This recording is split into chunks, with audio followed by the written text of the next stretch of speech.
Assalamualaikum warahmatullahi wabarakatuh. Alhamdulillahirabbil alamin, nahmaduhu wa nasta'inuhu wa nastaghfiruh wa na'udzu billahi min shururi anfusina wa min sayyiati a'malina. May yahdihillahu fala mudilla lahu wa may yudlil fala hadiyalah. Allahumma shalli ala sayyidina Muhammad wa ala ali sayyidina Muhammad.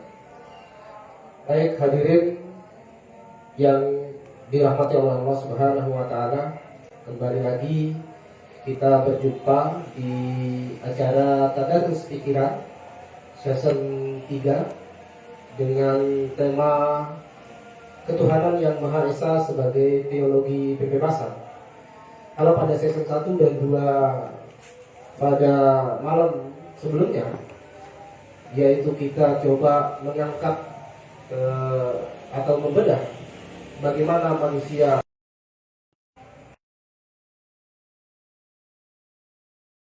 sosial kemasyarakatan kita masih menemukan polarisasi pikiran dan pandangan bahwa ketika manusia sudah menghadirkan Tuhan di dalam dirinya, mestinya dia harus terbebas dari segala bentuk belenggu pikiran maupun tindakannya. Jadi segala bentuk tirani yang kemudian akan membelenggu pikiran-pikirannya, mestinya dengan menghadirkan Tuhan maka dia sudah merdeka dari sisi pemikiran, merdeka di dalam bertindak. Nah, saya kira itu dasar pemikiran kenapa kemudian kita coba mengangkat konsepsi ketuhanan yang Maha Esa ini sebagai teologi kebebasan bagi manusia. Telah hadir pembicara kita pada malam hari ini, yaitu di sebelah kanan saya ada Bung Muaddibi Astia. Beliau ini pakar teologi Islam. Beliau ini nanti akan memberikan kita spirit tentang bagaimana konsepsi ketuhanan ini di dalam pandangan ilmu kalam. Jadi lahirnya pemikiran-pemikiran keislaman di abad 2 Hijriah tentang bagaimana perwujudan Tuhan di dalam makhluk ini menjadi perdebatan yang sangat fenomenal. Pada waktu itu kita menemukan konsepsi Mu'tazilah, konsepsi Jabariyah, konsepsi Asy'ariyah, dan sampai pemikiran tentang Syiah, dan masing-masing kemudian terpecah di dalam beberapa golongan pemikiran. Nah, kemudian di samping kiri saya ini ada Bang Uco yang akrab disapa Bang Subhan. Bang Subhan SPDI. Sesungguhnya lebih akrab beliau ini dipanggil Bang Uco daripada Bang Subhan. Ya, jadi beliau ini seorang pendidik konsen di Tarbiyatul Islam. Nah, beliau ini akan mengupas tentang ketuhanan yang Maha Esa ini dari sudut pandang pendidikan Islam. Bagaimana mulai pembebasan manusia itu dimulai dari pendidikan, baik itu pendidikan keluarga sampai kemudian pendidikan sekolah, ataupun kemudian beliau nanti akan lebih memfokuskan kepada pandangan-pandangan kritis tentang nilai kebebasan berpikir di dalam konsepsi Islam. Saya kira itu pengantar dari saya. Selanjutnya kita ingin mendengarkan, mana dulu ini, dari Bang Adib atau Bang Uco ini yang mulai? Sebaiknya Bang Uco dulu, karena di malam pertama, season pertama Bang Uco, beliau kami.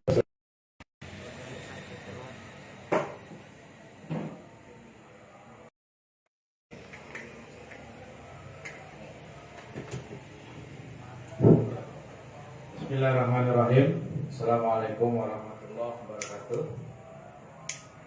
Alhamdulillahirabbil alamin. Shalatu wassalamu ala asyrofil anbiya'i wal mursalin. Allahumma shalli ala sayyidina Muhammad wa ala ali sayyidina Muhammad. Pertama-tama ucapkan terima kasih kepada saudara saya Ketua YIC dan saudara saya juga yang masih panjang supaya cepat dapat jodoh. Segera cari itu, karena itu PR Anda yang paling berat di muka bumi ini. Baik, saya akan mencoba untuk memulai diskusi kita pada malam hari ini terkait dengan bagaimana kemudian manusia dalam memahami Tuhan yang benar, bahasa sederhananya.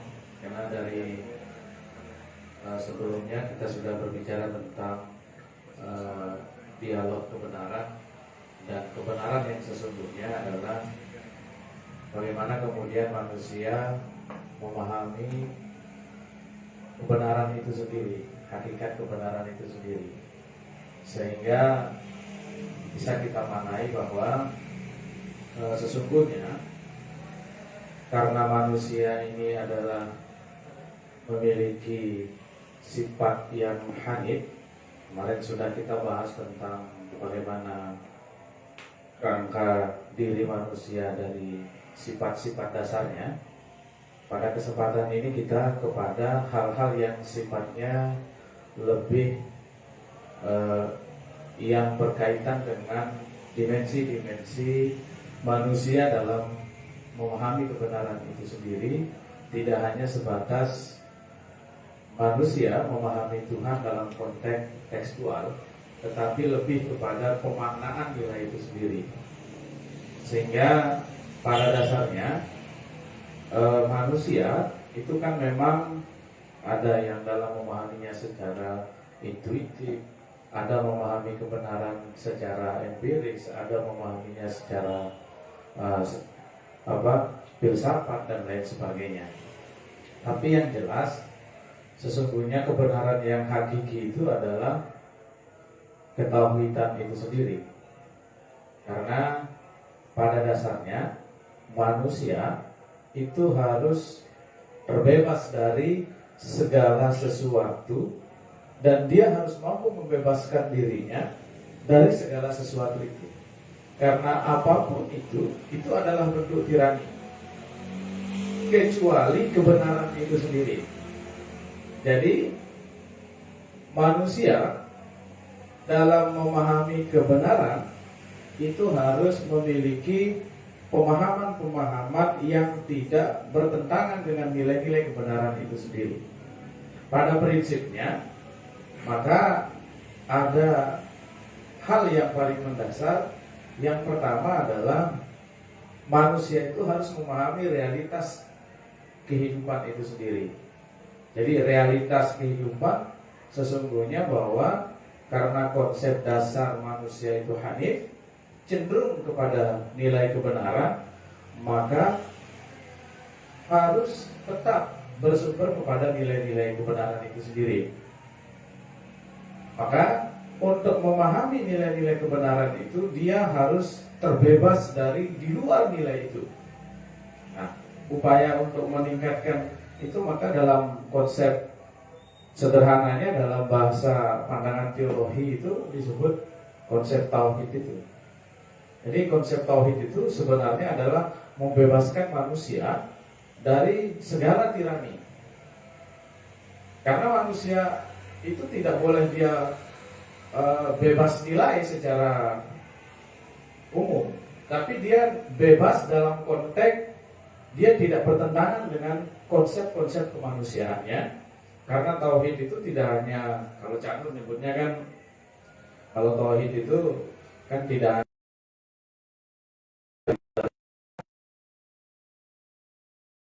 nilai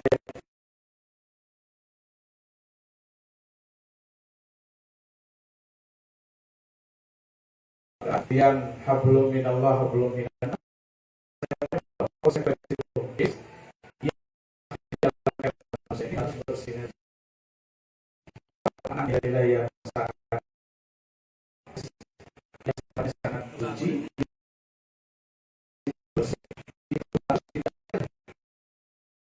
aplikasinya dalam konsep sosial. Nah, oleh sebab itu maka perwujudan ini akan nantinya membentuk sebuah konsep kehidupan yang lebih egaliter, konsep kehidupan yang tidak tanpa batas.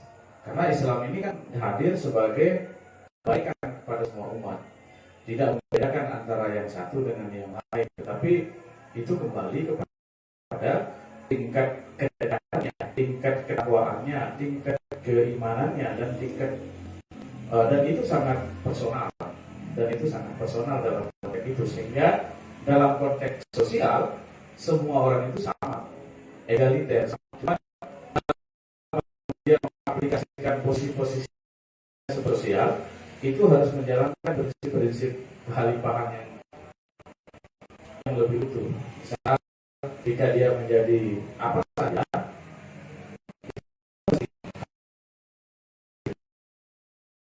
dan ketika pembebasan itu yang harus dilakukan, yaitu bagaimana kemudian komitmen kemanusiaan dan komitmen ketuhanan itu berjalan seiring antara individu dan sosial. Karena tidak mungkin perubahan sosial itu terjadi, kalau ahli engineer nyebutnya kan perubahan sosial itu tidak akan bisa terjadi kalau kemudian itu tidak dibangun bersama secara komunal. Jadi komunal juga harus dilibatkan untuk bagaimana melakukan sebuah perubahan mendasar dalam konteks masyarakatan, dalam konteks peradaban. Oleh sebab itu maka dimensi pembebasan itu pertama memang dibebaskan dulu diri sendiri dari segala sesuatu yang sifatnya itu membuat tirani di dalam hidup pribadi.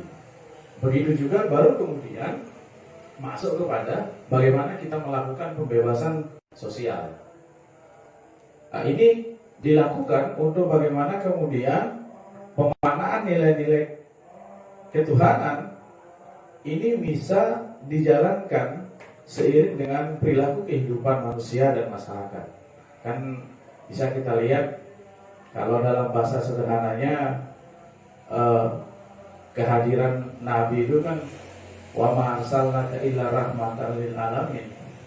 Dia menjadi suri teladan, dia menjadi contoh. Berarti dia harus memulai dari diri sendiri. Nah, perubahan sosial itu harus dimulai dari pribadi, kelompok yang paling terkecil, lingkungan yang paling terkecil, bisa dari keluarga, bisa dari kawan-kawan, bisa dari sahabat, bisa dari komunitas. Kita baru berbicara kepada yang lebih luas, misalnya kepada perubahan masyarakat secara umum. Nah, oleh sebab itu maka saya memahaminya dalam membangun sebuah peradaban itu maka harus diawali dari bagaimana kita mampu membebaskan diri kita dari tirani-tirani itu. Baru kita mampu menjalankannya secara utuh. Saya rasa itu. Terima kasih.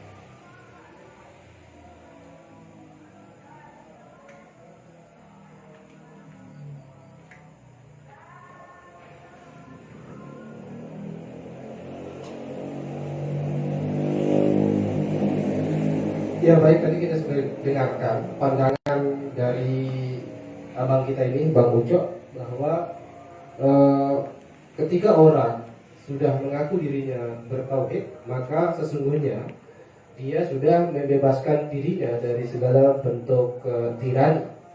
Nah, tirani ini bisa berupa pikiran-pikiran kita sendiri atau tindakan-tindakan kita sendiri. Jadi bukan hanya berasal dari luar, tetapi bisa juga bahwa perilaku kita sendiri adalah bentuk tirani yang kemudian belum membebaskan kita.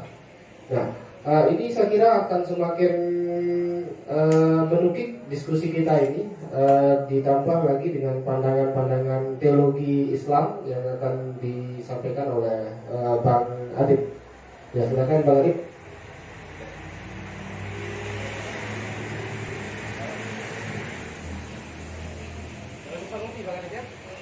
Siap. Supaya tidak kaku diskusi kita ini, karena diskusi kita ini berat. Tadi agak santai lah kita bawaan kita Pak Adib ya. Sambil ngopi sambil santai. Sambil santai. Oke, terima kasih atas waktunya kepada rekan moderator yang selalu memberikan ruang ekspresi kita untuk menghidupkan ilmu pengetahuan lewat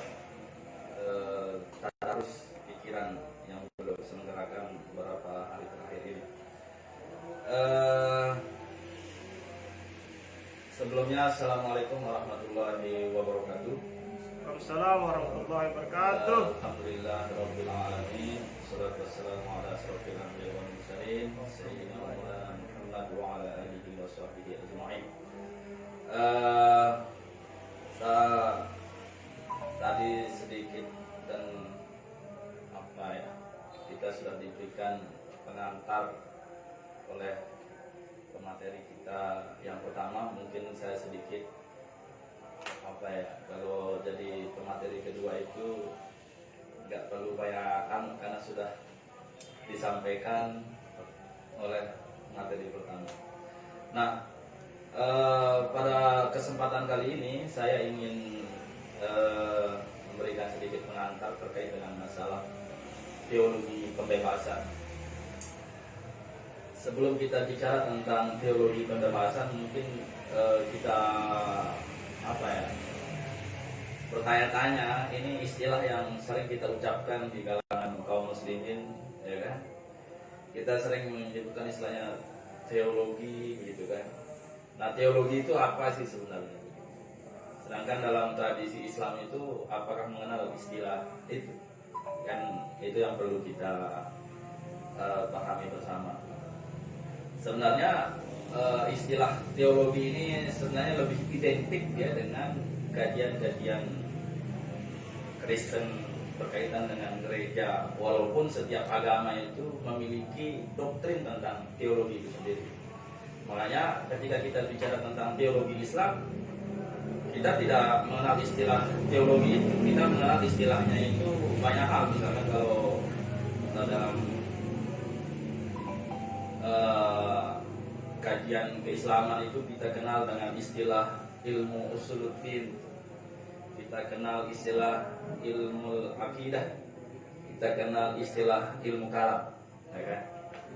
Nah, sebenarnya semangat teologi ini sebelum kita bicara ke teologi Islam ya, teologi pembebasan ini sebenarnya banyak muncul dari aspek kesejarahan daripada gereja. Misalkan ketika awal-awal Renaissance, misalkan bagaimana para kaum intelektual Kristen pada waktu itu memberontak terhadap kebijakan-kebijakan yang dibangun oleh gereja, yang mana dalam pandangan kaum intelektual pada masa itu berpandangan bahwa pihak gereja ini selalu membangun otoritas yang sangat tinggi, sehingga mengekang terhadap kebebasan-kebebasan yang lain. Makanya kita dikenal istilah teologi pembebasan itu. Tapi nanti dalam tradisi Amerika Latin misalkan kita kenal salah satu tokoh besar, misalkan Witares misalkan dalam bukunya A Theology of Liberation di situ kan. Jadi teologi pembebasan. Tapi dalam konteks bagaimana agama itu bisa memberikan aspek pembebasan dari aspek ekonomi, aspek politik dan lain sebagainya. Bagaimana agama itu bukan malah sebaliknya membuat manusia itu terbelenggu. Itu yang diinginkan era-era Renaissance itu kan. Bagaimana kaum gereja dilawan oleh kaum-kaum intelektual sehingga terjadilah pemisahan antara aspek agama dan aspek sosial di situ. Karena pada waktu itu otoritas gereja pada waktu itu sangat dominan sekali. Bahkan ketika kita berdosa, misalkan ada istilah indulgensi pada salah itu, ada istilah penebusan dosa. Jadi kalau para jamaahnya itu ingin ya tinggal membuat surat pernyataan begitu kan, dan itu tinggal dikasih stempel sama gereja, itu sebuah surat penebusan dosa, dan insya Allah lah bisa memberikan keselamatan lah dalam tradisi mereka.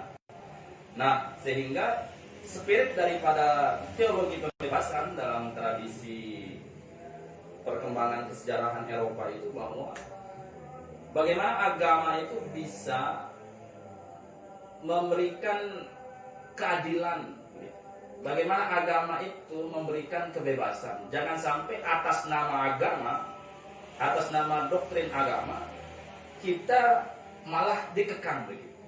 Ada atas nama agama, misalkan atas nama gereja begitu kan, atas nama Tuhan, kita memiliki otoritas untuk membelenggu, merampas kebebasan daripada umat manusia itu sendiri. Makanya perlunya ada pembebasan. Makanya ada Kristen Ortodoks lahir yang disebut dengan Protestan.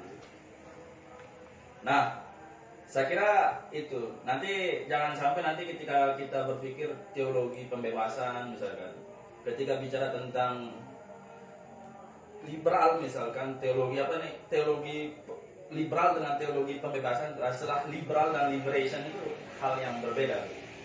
Itu karena itu beda-beda tipis dan tapi berbahaya dalam pemahaman kita. Tapi saya tidak ingin menyinggung terlalu jauh.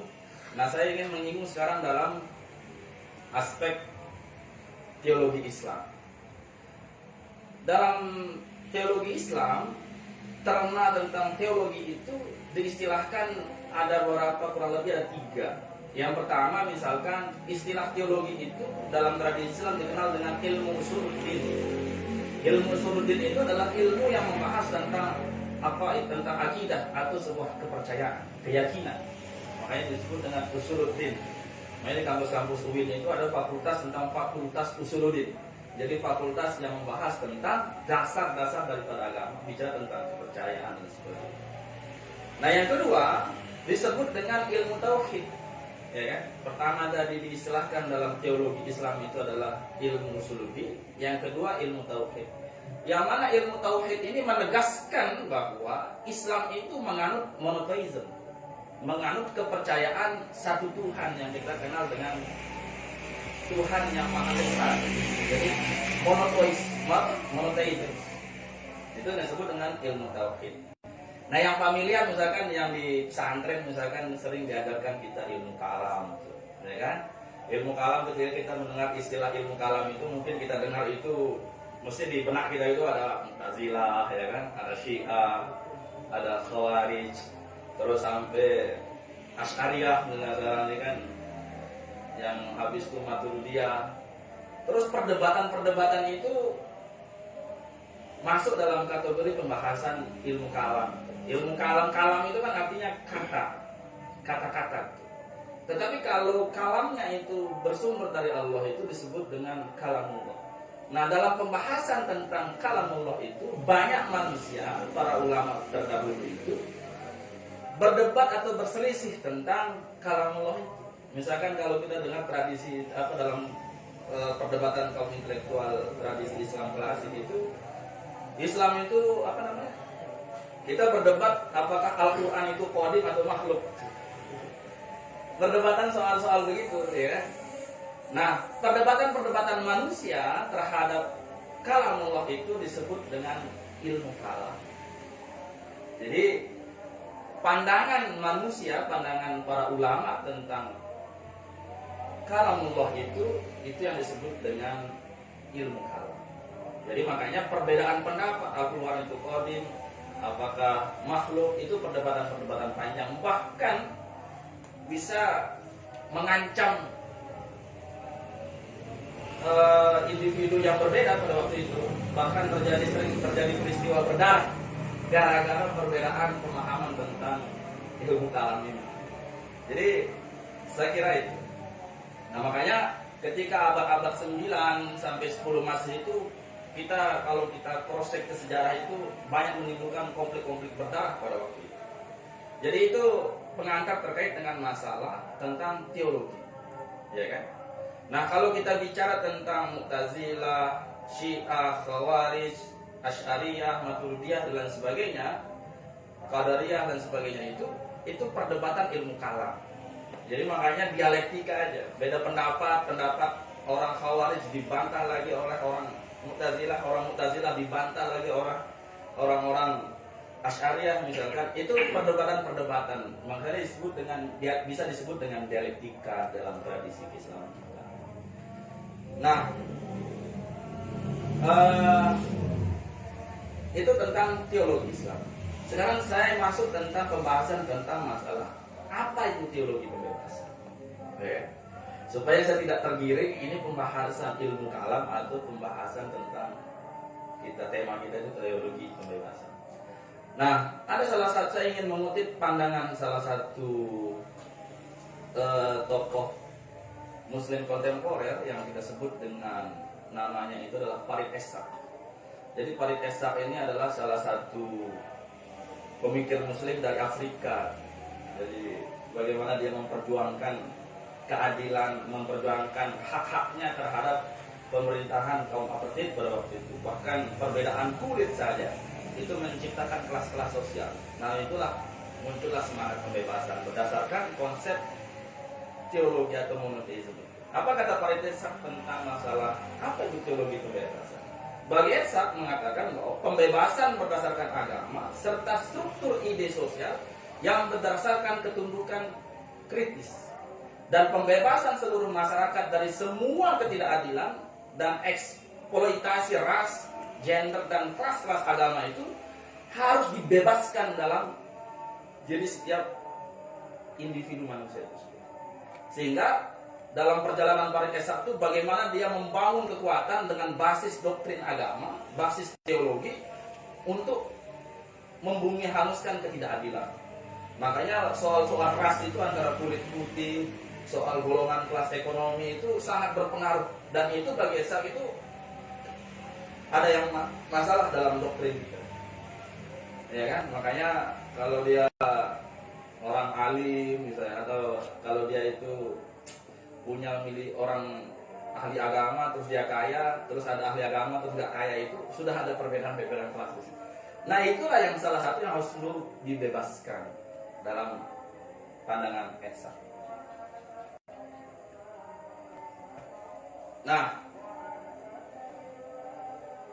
sehingga dalam konsepsi pandangan teologi tentang pembebasan ini memiliki pandangan bahwa sistem keyakinan atau yang kita sebut dengan ortodoksi itu bisa muncul dari tindakan yang benar, ya kan? Dari konsep sistem keyakinan turun dalam ranah praksis yang disebut dengan ortopraksis. Jadi dari konsep kepercayaan, konsep keyakinan bisa melahirkan konsep-konsep yang sifatnya praksis. Praksis dalam hal apa? Mendukung keadilan, mendukung perjuangan pembujangan yang membebaskan atau yang disebut dengan liberatif. Jadi itu yang diinginkan sebenarnya konsep teologi pembebasan itu. Semangat pembebasan itu muncul dari kepercayaan kita, kemudian lahir dalam konsep praksis untuk membebaskan orang-orang dari ketidakadilan itu sendiri. Itu dalam pandangan Essaq. Ini masih mengantar sedikit ya. Sambil santai gitu, sambil ngopi dulu. Nah, ini masih kita bicara berkutat dengan definisi. Nanti saya ingin memberikan bagaimana sih para kaum muslimin, tokoh-tokoh pembaharu muslim itu memberikan spirit pembebasan itu untuk melawan ketidakadilan dan sebagaimana yang saya terangkan di atas. Nah, mungkin nanti saya akan mengutip salah satu pandangannya Hanafi atau Hasan Hanafi. Hasan Hanafi itu punya karya besar namanya itu Minal Aqidah ila Tsawrah, dari akidah ke revolusi itu. Dan dia punya buku juga Al-Islamul Aitsar, jadi Islam kiri itu. Jadi itu salah satu ikhtiar kaum muslimin bahwa sampai hari ini pun kita harus memiliki semangat pembebasan itu.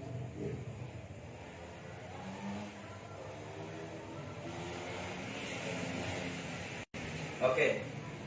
Nah, saya masuk dalam pandangan Hanafi tentang masalah teologi pembebasan. Nah, Hanafi ini salah satu intelektual muslim yang lahir di Mesir, ya kan? Bahkan ketika masa kecilnya itu dia sejak kecil itu sedang mengalami proses imperialisme yang dilakukan oleh Inggris pada waktu itu. Dan ketika Perang Dunia Kedua, jadi Hanafi ini salah satu orang yang hidup dalam tradisi peperangan Perang Dunia Kedua. Nah, bagi Hanafi dia melihat bagaimana dalam alam berpikir masa lalu. Makanya dia membongkar ulang terkait dengan istilah yang disebut dengan turos, ya kan? Jadi turos-turos klasik atau tradisi keilmuan Islam klasik itu dianggap lebih sempurna daripada hari ini, ya kan? Sehingga dengan pandangan-pandangan seperti itu melahirkan umat Islam yang selalu mendambakan kejayaan-kejayaan umat Islam terdahulu. Sehingga kita agak gagal, kita agak kaku menghadapi peradaban hari ini. Ya kan? Kita sibuk dengan hal-hal yang sifatnya tidak ada hubungannya dengan peradaban kita hari ini, yang kita sebut dengan peradaban modern. Maka nanti Farid Eshaq banyak memberikan sumbangsi pemikiran bagaimana cara umat Islam itu menghadapi peradaban modern atau peradaban barat yang sangat menyebar di mana saja itu. Bahkan umat Islam itu hampir tidak bisa keluar dari peradaban itu. Bahkan cara berpikir umat Islam pun terkontaminasi dengan tradisi-tradisi itu. Makanya bagi Farid Eshaq, turos di dalam kajian khazanah atau epistemologi dalam tradisi Islam itu, baik klasik itu, pertengahan itu, harus dihidupkan nilai-nilainya itu, sehingga bisa dia kontekstual dalam konteks hari ini. Jangan sampai wah ulama-ulama terdahulu itu sudah lebih hebat daripada kita, kan kita sering begitu tuh. Sehingga menutup kepercayaan diri kita supaya kita tidak terlalu berpandangan lebih lah terkait dengan pemahaman agama. Misalkan perdebatan, wah ini sudah terjadi pada ulama-ulama kita ini, ulama-ulama terdahulu itu sudah hafal ribuan hadis, hafal Quran, paham ini, paham itu, sehingga kalau kita bandingkan diri kita hari ini itu sangat jauh kualitasnya. Nah itu konsepsi-konsepsi pemahaman seperti inilah yang dikritik oleh Hasan Hanafi, yang mana kalau turos itu selalu peradaban modern hari ini kita jawab dengan cara lama, ya nggak bisa, katanya kan? Kita hanya menghitung waktu saja, sebentar lagi kita akan musnah begitu. Makanya sebelum terlambat, kata Hasan Hanafi, kita harus bangkitkan antara turos kodim dan turos jadid Israel. Bagaimana khazanah pemikiran turos klasik itu dengan hari ini itu harus diambil spiritnya. Semangat-semangat yang dulu itu harus dikembangkan dalam hari ini dalam konteks nilainya supaya kita bisa menjawab tantangan zaman hari ini dan akan datang. Ya, kita jangan terlalu anti, misalkan kita anti barat misalkan, benci barat misalkan. Dikit-dikit bersumber dari pemahaman agama misalkan dalam konteks misalkan kajian-kajian pemikiran Islam disebut dengan orientalism. Para pemikir orientalis itu kan banyak tokoh-tokohnya. Dan kita sebagai umat Islam itu hanya anti barat gitu loh. Ya enggak? Dan selalu menjudge, selalu mengkritik, wah barat ini selalu salah, barat ini selalu salah. Gimana Pak kita tahu dia salah atau benar? Bahasa Inggris kita aja enggak benar gitu. Permasalahan kita kritik barat tapi bahasa Inggris kita aja enggak. Gimana kita mau tahu apa yang dia kritik? Nah sehingga terjadilah fanatisme yang sangat buta di dalam tradisi Islam hari ini yang kita sebut dengan ta'assub. Jadi fanatik yang membabi buta, ta'assubul a'ma. Nah, makanya harus ada tentang masalah turos, bagaimana turos yang kita sebut dengan istilahnya Hanafi itu adalah turos al-qadim dan turos al-jadid. Turos yang lama dan turos yang baru itu harus didialogkan. Nanti dalam konsep pemahamannya itu dia punya konsep tentang hermeneutika sakral. Tapi kita tidak bahas itu ya, karena kita memiliki keterbatasan waktu. Selain keterbatasan waktu, keterbatasan pengetahuan.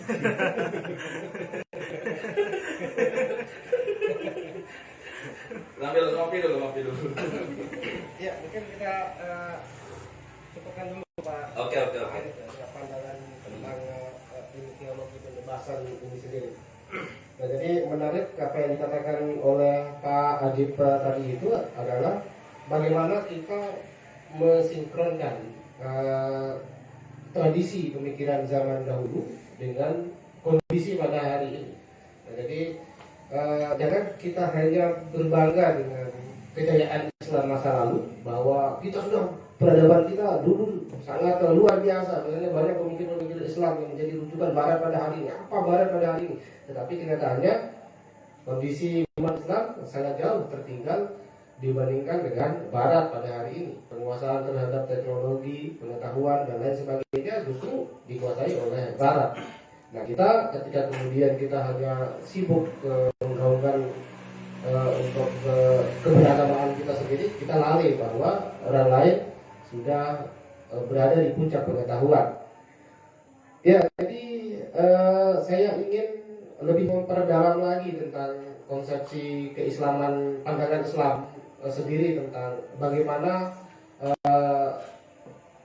kebebasan manusia ini, yang kalau tadi Pak Adib sendiri sudah menjelaskan bahwa sesungguhnya teologi pembebasan itu adalah bagaimana membebaskan manusia dari keadilan sosial.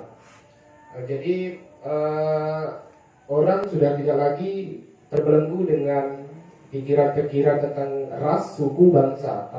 Padahal di dalam ajaran agama kita sendiri sudah jelas dinukilkan di dalam Al-Quran.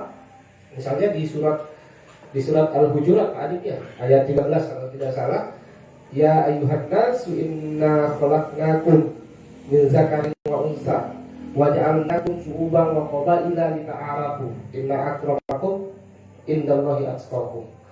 Nah, jadi ayat ini sendiri sudah menegaskan bahwa setiap kita itu diciptakan berbangsa-bangsa dan bersuku-suku untuk kita saling kenal mengenal, bahwa di mata Tuhan itu sendiri bahwa yang paling mulia di sisi Tuhan itu sendiri adalah orang yang paling bertakwa. Nah, jadi mungkin ini kepada Pak Uco ini yang lebih menspesifikkan kembali pembahasan kita. Bagaimana sih sebenarnya orang yang pandangan orang yang bertakwa itu sendiri kemudian di dalam aktivitas sosial. Jadi apakah orang yang bertakwa itu hanya sebatas dia pergi harus rajin ke masjid baru dianggap sebagai orang yang bertakwa, dengan ciri khasnya dia harus menampilkan simbol-simbol keislaman sendiri. Misalnya kalau Pak Uco sekarang ini baru dia dianggap bertakwa itu kalau dia pakai kopiah seperti sekarang ini, misalnya dengan baju batik. Apakah pandangan seperti ini baru disebut sebagai orang yang bertakwa? Kalau dia sudah pakai sarung, baju batik atau baju koko dan kopiah. Ya, silakan Pak Uco. Oke, ya. Sebelum saya ke situ, pertama mungkin ini hanya sebatas ya dialog pemikiran kita.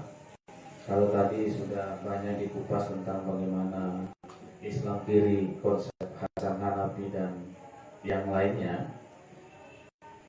saya hanya ingin perlu kita lihat paham bahwa konsep-konsep yang dibangun oleh para pemikir Islam yang ingin melakukan sebuah perubahan, ada satu hal yang tidak dibangun secara sistematis.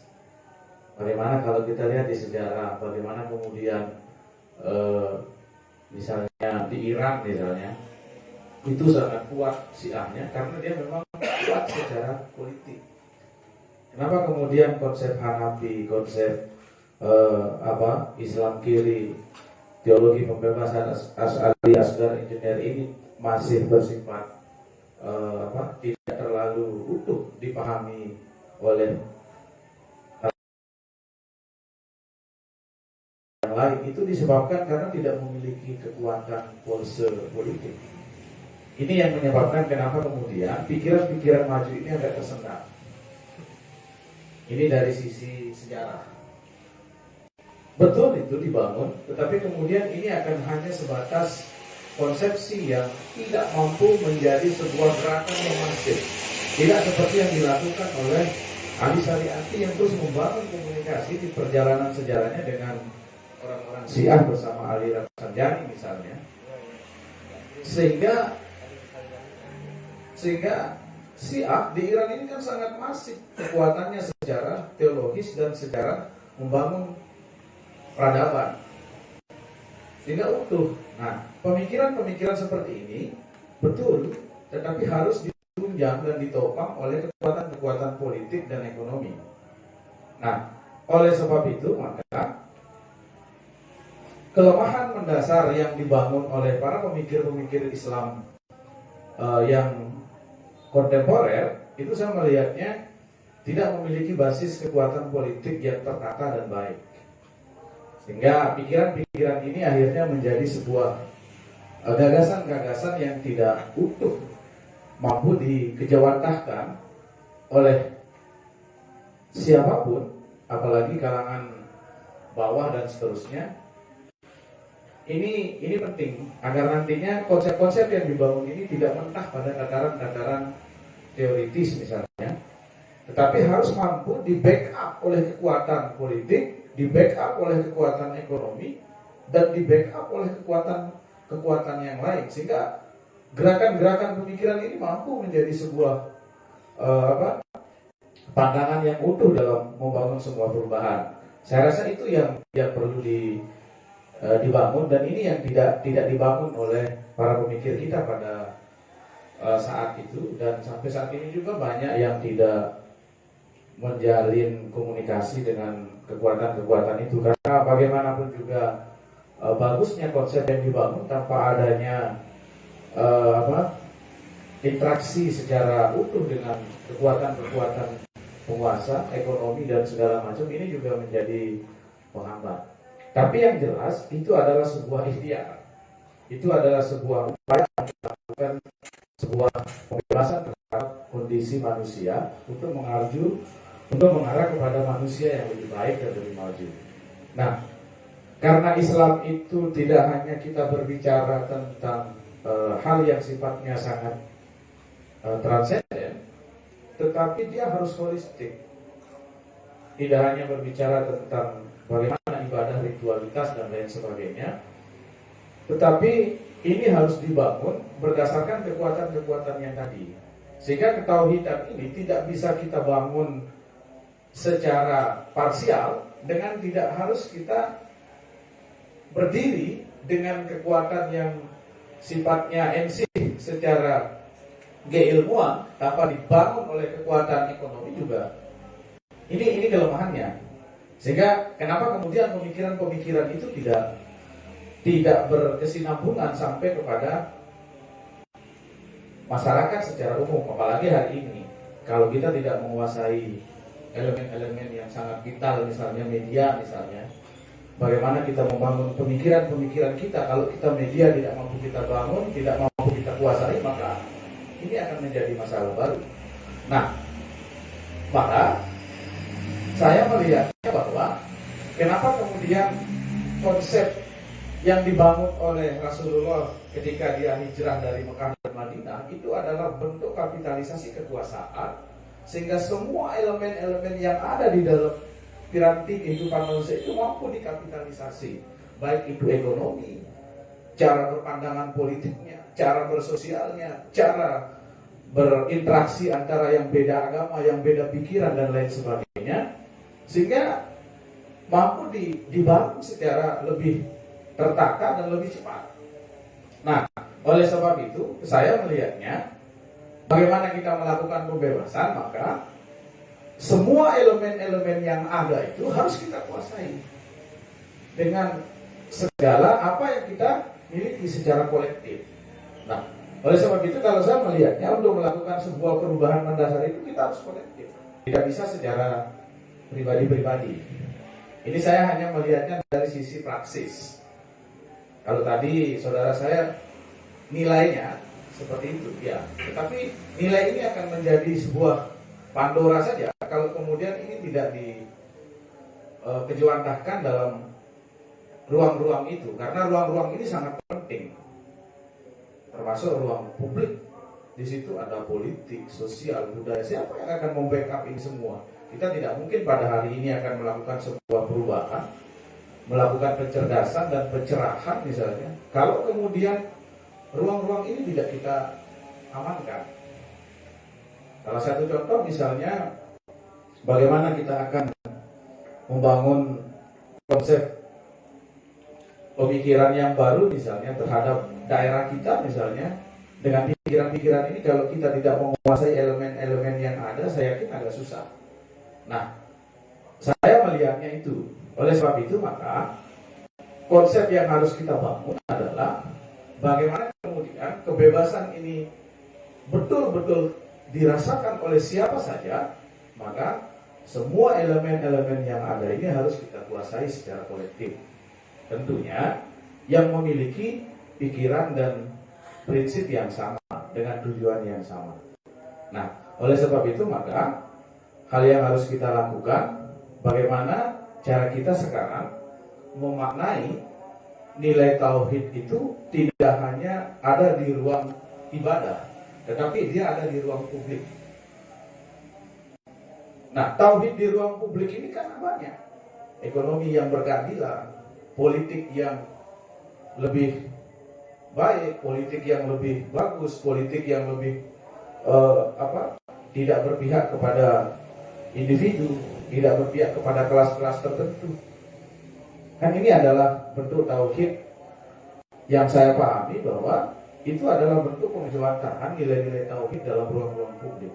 Oleh sebab itu maka hal yang harus kita lakukan, ruang-ruang ini harus kita ambil, kita ada di dalamnya, kita bangun konsep yang lebih revolusioner bila perlu, untuk bagaimana kita membangun peradaban yang lebih maju. Saya rasa itu. Ya, ini menarik apa yang disampaikan oleh Bang Ucok tadi, bahwa ketauhidan kita atau teologi pembebasan itu sendiri tidak kita maknai hanya sebatas hubungan vertikal kita sebagai manusia dengan Tuhan kita, akan tetapi ketauhidan kita itu harus hadir di ruang publik, yaitu bagaimana kemudian kita membangun sebuah kekuatan kolektif. Ini kata Bang Adib ya, atau saya Bang Ucok tadi, bagaimana kita membangun kekuatan kolektif secara bersama-sama untuk bagaimana melakukan keadilan sosial, keadilan ekonomi, ya termasuk kemudian bagaimana kita menata sistem politik yang lebih baik. Jadi tauhid itu sendiri tidak hanya sebatas privat personal, hubungan personal kita dengan Tuhan, akan tetapi bagaimana kesejatian kita sebagai makhluk sosial, bahwa tauhid itu harus hadir di ruang publik. Nah, ini akan lebih dielaborasi kembali oleh Bang Adib. Seperti apa sih kemudian konsepsi tauhid itu sendiri dalam, kalau tadi kemudian misalnya beliau memberikan pengantar tentang manusia di masa pembebasan manusia di masa Renaissance, ya, pandangan Kristen Ortodok misalnya, kalau orang baru bagaimana pandangan teologi pembebasan itu adalah manusia dibebaskan dari dosa-dosa. Jadi ada istilah peleburan dosa kalau di pandangan Kristen Ortodok misalnya. Nah, tetapi dalam konsepsi kemodernan sekarang ini, bagaimana sih kita menjabarkan tentang teologi pembebasan itu sendiri, Pak Adib? Oke, terima kasih. Tadi kita ditanyakan terkait dengan masalah bagaimana caranya konsepsi atau tauhid itu bisa membumi atau bisa menjawab tantangan zaman. Sebagaimana salah satu tujuan Al-Quran itu adalah sebagai pedoman, kan? Sebagai pedoman hidup atau worldview, gitu kan? Sehingga perlu ada upaya-upaya kita sebagai umat Islam menghidupkan nilai-nilai Islam itu dalam konteks kekinian. Karena ada istilah dalam ilmu Al-Quran itu bahwa sahihul likulli zaman wal makan, bagaimana Al-Quran itu selalu kontekstual dan selalu mampu menjawab tantangan zaman. Nah, bagaimana caranya menjawab tantangan zaman itu di saat banyaknya ketidakadilan, di saat banyaknya kelas-kelas sosial yang dibentuk oleh manusia itu sendiri? Bagaimana caranya? Bagaimana Islam menjawab tantangan itu? Makanya tadi Hanafi itu mengatakan bahwa perlu ada istilah turos wa tajdid. Jadi bagaimana tradisi lama atau turos qadim itu bisa diambil spiritnya, diambil nilainya. Kemudian tradisi kita, tradisi hari ini, tradisi yang baru itu bisa diambil kemudian digabungkan untuk menjawab tantangan kekinian. Ya nggak? Supaya jangan sampai karena semangat kita menjawab tantangan zaman sehingga kita melupakan aspek tauhid itu sendiri. Kan kita sering begitu tuh. Kita sibuk ini sibuk itu melakukan perlawanan, tapi kita lupa esensi daripada ketauhidan kita itu sendiri. Nah, bagaimana tauhid itu mampu membumi dalam permasalahan soal masalah sosial, ekonomi dan politik. Nah, sehingga Hanafi mengajak kita bagaimana cara kita berhadapan dengan realitas kekinian yang disebut oleh Hanafi itu disebut dengan al-waqi itu. Karena tradisi yang berkembang hari ini adalah bagaimana kaum muslimin itu sangat puritan terhadap hajarah klasik, sehingga melahirkan sikap-sikap kita hari ini itu yang konservatif. Kita sibuk hal-hal yang sifatnya itu yang tidak perlu kita perdebatkan panjang lah, ya kan? Kita sibuk bertengkar terkait dengan masalah ziarah makam, ya kan? Memang kemarin banyak kasus-kasus seperti itu. Kita sibuk dengan masalah bagaimana kita menggunakan celana di atas mata kaki, kita sibuk dengan perdebatan jenggot. Itu bagi Hanafi itu udahlah, biarkan sudah, ya kan? Gak usah kita urus hal-hal kayak gitu, karena ada hal yang lebih substantif. Silakan bagi yang punya pandangan seperti itu, silakan. Tapi jangan sampai kita terjebak dalam arus itu sehingga kita tidak sibuk menghadapi tantangan zaman hari ini. Kita sibuk berpecah gitu. Sehingga sikap-sikap yang puritan, yang konservatif ini melahirkan sikap yang sangat yang disebutkan istilahnya reafirmasi. Kondisi hari ini selalu ingin dibawa ke masa lalu. Seolah-olah kita harus hari ini tuh harus seperti masa lalu gitu. Seharusnya kan bagi yang diinginkan Hanafi itu adalah harus ada reformasi. Reformasi itu apa? Untuk menggali warisan klasik dan berusaha mengkonstruk ulang dasar-dasar dari epistemologi tradisi Islam klasik atau turos kodim dan turos jadid itu sehingga relevan dengan kehidupan kontemporer kita hari ini. Nah, sehingga Hanafi memberikan sedikit konsep tentang ketuhanan. Apa kata Hanafi tentang konsep ketuhanan? Dia mengatakan bahwa Tuhan itu bukanlah sebuah objek pembahasan gitu loh. Sehingga kita sibuk berdebat Tuhan itu ada apa, enggak ada dan sebagainya kan. Kata Hanafi itu dalam tradisi filsafat yang metafisik itu pasti sifatnya spekulatif. Nanti ujungnya itu kita percaya atau tidak gitu. Ya kan? Sehingga kita karena sifatnya spekulatif udah nggak usah terlalu dibahas panjang. Udah panjang perdebatan masalah-masalah dulu dan berbagai perjalanan dialektika ilmu kalam misalnya. Orang berdebat orang-orang yang berhak masuk surga itu bagaimana, yang melakukan dosa besar itu apakah bisa masuk surga dan sebagainya. Itu udah selesai dibahas. Makanya jangan sampai Tuhan itu kata konsep kita bicara konsep ketuhanan itu kata Hanafi, jangan sampai kita itu menjadikan Tuhan itu sebagai objek pembahasan. Ya. Karena kita udahlah, kita percaya dan kita yakin tuh. Tinggal bagaimana kita menghidupkan keyakinan kita itu dalam ranah sosial. Ya. Itu yang pertama kata Hanafi. Kata Hanafi, ketika kita membela Tuhan itu sebenarnya membela diri kita sebagai manusia. Kata Hanafi. Maksudnya apa? Ketika kita mengatasnamakan Tuhan, kata Hanafi, itu sebenarnya kita membela manusia itu sendiri. Jangan sampai kita meniadakan kemanusiaan atas nama membela Tuhan. Ini kan sering terjadi tuh. Atas nama pemahaman kita tentang konsep ketauhidan sehingga kita berbeda, sehingga kita bermusuhan. Oh, itu bagi Hanafi tidak baik dan tidak benar kata Hanafi. Yang benar itu adalah ketika kita membela Tuhan itu adalah disitulah kita membela kemanusiaan. Sehingga apa? Ketika ada ketidakadilan, disitulah Tuhan itu harus dibela. Karena Tuhan itu tidak mungkin mengiyakan ketidakadilan. Tuhan itu tidak mungkin mengiyakan kezaliman dalam ranah-ranah sosial kita.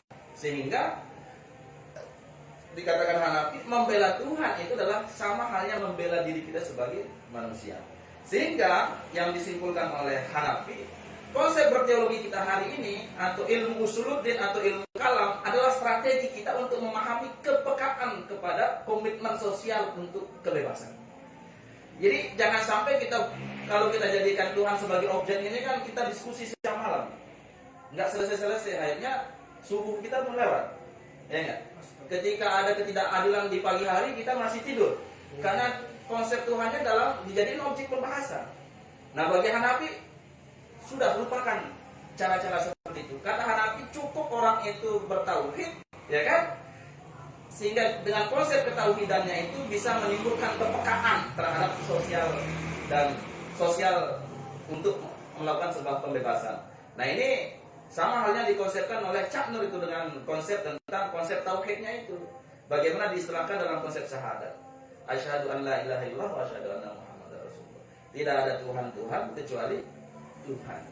Jadi maksudnya adalah harus kita bebaskan atau harus ada proses liberasi, proses pembebasan dari Tuhan-Tuhan yang selain daripada Allah itu sendiri. Baik Tuhan kita dalam soal politik, soal ekonomi, soal banyak hal lah permasalahan dunia ini. Bahkan kita menuhankan diri kita atas nama kemenangan kita. Dalam konteks politik kan sering terjadi itu. Udahlah kita money politik aja, yang penting kita menang. Ini harus diliberasi supaya pembebasan dalam setiap aspek-aspek kemanusiaan itu bisa terjadi. Radikal itu kita sudah dalam ya, seperti itu. Nah itulah bagi Hanafi itu Islam radikal itu adalah Islam yang konservatif, yang selalu reaksioner. Dikit-dikit kamu kafir, dikit-dikit, itu agak-agak sensitif itu. Tapi bagi Hanafi itu udahlah, itu tidak bisa menjawab tantangan zaman. Di Eropa sana itu sudah pakai nuklir, kita umat Islam ini belum ada pakai nuklir gitu. Nah besok kalau kita di nuklir kan habis, kecuali Iran ya. Jadi kita sibuk ini dia Syiah atau apa dan sebagainya. Yang penting baginya adalah spiritnya itu harus selalu membunuh. Saya kira itu mungkin ya yang menjadi pembahasan kita. Oke, kita masuk ke segmen terakhir. Kalau tadi Bung Adib lebih banyak mengutip pandangan Hanafi tentang bagaimana sih teologi pembebasan ini sendiri. Nah, selanjutnya sekarang kita memasuki segmen terakhir kita ini, Pak Ujo maupun Pak Adib. Kita masih ada waktu sekitar 10 menit ke depan. Nah, lebih dikonkretkan kembali tentang hubungan sosial kemasyarakatan kita ketika kita sudah meyakini bahwa kehadiran Tuhan di dalam kehidupan kita secara personal. Ya, mungkin lebih dikerucutkan mengarah ke sana, Pak. Ya, baik. Jadi pada hakikatnya bahwa manusia itu setelah bersahadat itu sudah dia membebaskan dirinya dari tirani selain dari kebenaran itu, dan itu harus betul-betul dimaknai menjadi alat untuk terus dipertahankan dan terus dijadikan sebagai upaya untuk membebaskan dirinya. Kan asyhadu an la ilaha illallah, saya bersaksi bahwa tidak Tuhan selain Allah, dan seterusnya. Jadi kekuatan ini sebenarnya tidak hanya sebatas ucapan, tetapi harus dimaknai menjadi sebuah kekuatan spirit untuk membangun sebuah kehidupan yang lebih toleransi dalam kehidupan beragama. Kan kita ini sama-sama bersahadat. Nah, yang kalau tadi disebut karena pemahaman dan pemikiran, memang pemikirannya kan dimaknai hanya karena kalau kemarin kan sudah kita istilahkan karena dia kan kurang refreshing. Nah ini bahaya, ini pemikiran orang yang kurang refreshing. Kalau Adib tadi nyebutnya yang puritan dan betul.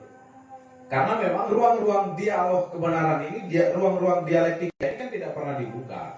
Sehingga kalau kemudian dulu misalnya pada zaman klasik, misalnya kalau zaman para tabi'in dan tabi'in ini kan masih konsep keislaman itu kan tidak luas dalam bagaimana memaknai. Dia hanya misalnya kalau masanya masanya Syafi'i ya hanya seputar tentang itu. Hanafi juga karena dia adalah di Madinah, ya konsep-konsep Madinah yang dia bangun.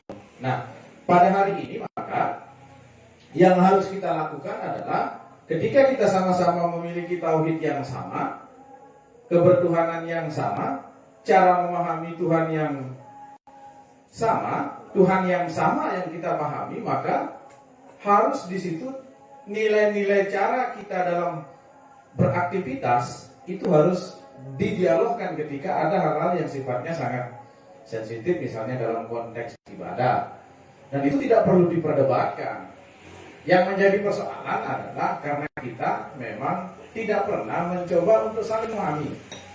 Coba kita pelajari lah, misalnya tetangga kita kenapa dia seperti itu, dia pun juga harus coba memahami kita. Nah, makanya salah satu caranya adalah dialektika, itu adalah suatu keharusan untuk membangun kebebasan. Kita harus terbuka.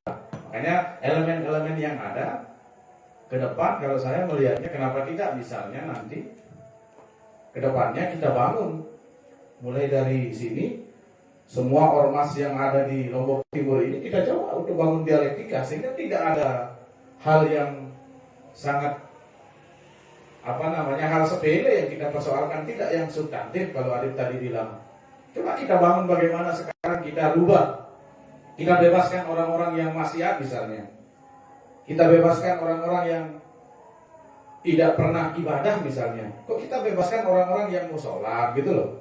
Kita perdebatkan orang yang sudah mau ke masjid, ini kan keliru dalam bagaimana kita memahami pesan Tuhan dalam membangun sebuah perubahan dalam nilai-nilai ketauhidan. Itu saya maknai seperti itu.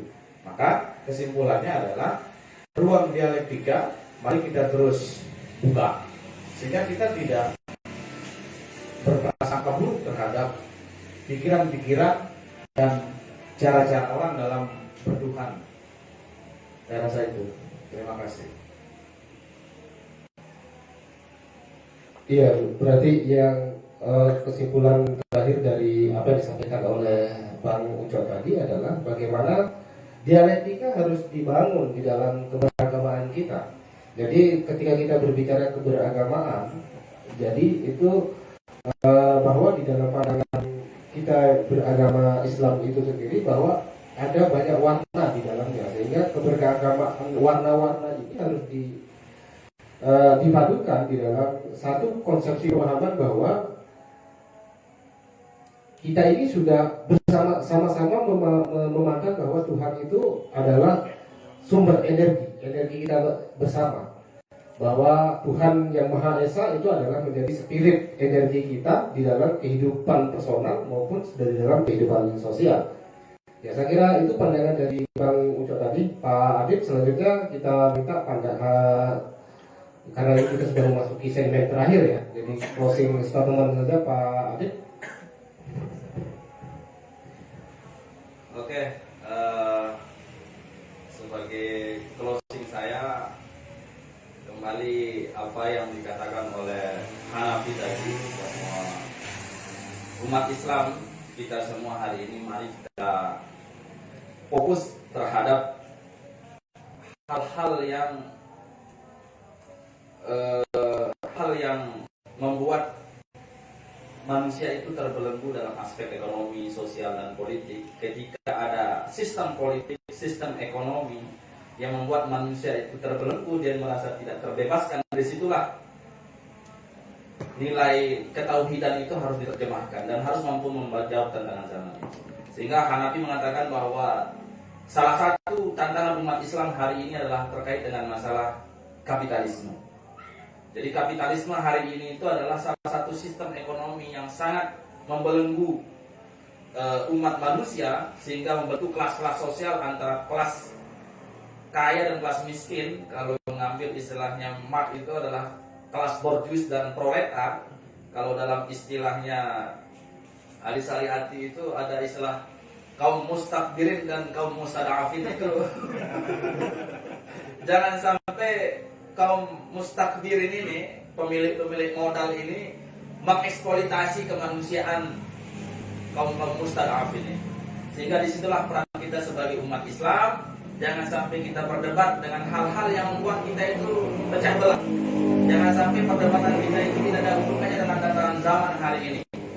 Di luar sana kita sudah tergerus dengan arus peradaban modern hari ini sehingga merubah perilaku umat Islam baik dari aspek budaya, aspek pengetahuan sangat terdoktrin dengan spirit-spirit itu. Sehingga kita sering lupa Al-Qur'an gitu. Makanya dengan apa yang disampaikan oleh semangat pembebasan ini adalah bagaimana ketauhidan kita itu mampu menerjemahkan aspek-aspek sosial ekonomi sehingga apa umat Islam hari ini itu harus banyak ahli-ahli kedokteran, ahli-ahli kimia, ahli-ahli teknik. Jangan kita hanya memperbanyak para penghafal Al-Qur'an, ya kan? Tapi selesai menghafal Al-Qur'an nanti bukan jangan sampai nanti sudah hafal 30 juz nanti ujung-ujungnya nanti jadi takmir masjid dan sebagainya. Enggak ada masalah begitu. Tapi selain dia jadi takmir masjid itu, disitulah dia membangun peradaban untuk umat dan bangsa. Saya kira itu yang ingin saya sampaikan. Terima kasih dan mohon maaf kalau ada banyak salah ya. Kalau banyak benernya jangan. Bila itu tapi kalau ada, assalamualaikum warahmatullahi wabarakatuh.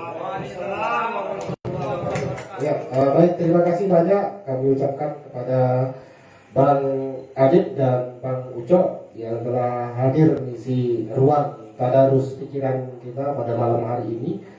Dan tentu kami akan sampaikan kepada warga insan kita dimanapun berada di seluruh Indonesia. Jadi setiap warga himpunan mahasiswa Islam itu artinya bahwa dia adalah warga insan kita yang kami ajak untuk bergabung di dalam diskusi ini setiap malam di malam bulan Ramadan.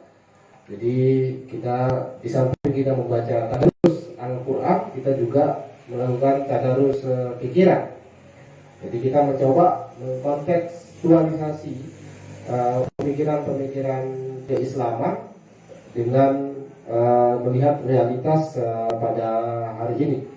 Kalau tadi sudah disampaikan oleh kedua pembicara kita bahwa ketuhanan yang Maha Esa itu sendiri adalah bagaimana memberikan sebuah spirit kebebasan bagi kita untuk berperilaku adil di dalam kehidupan sosial kita, baik secara adil secara ekonomi maupun adil di dalam politik.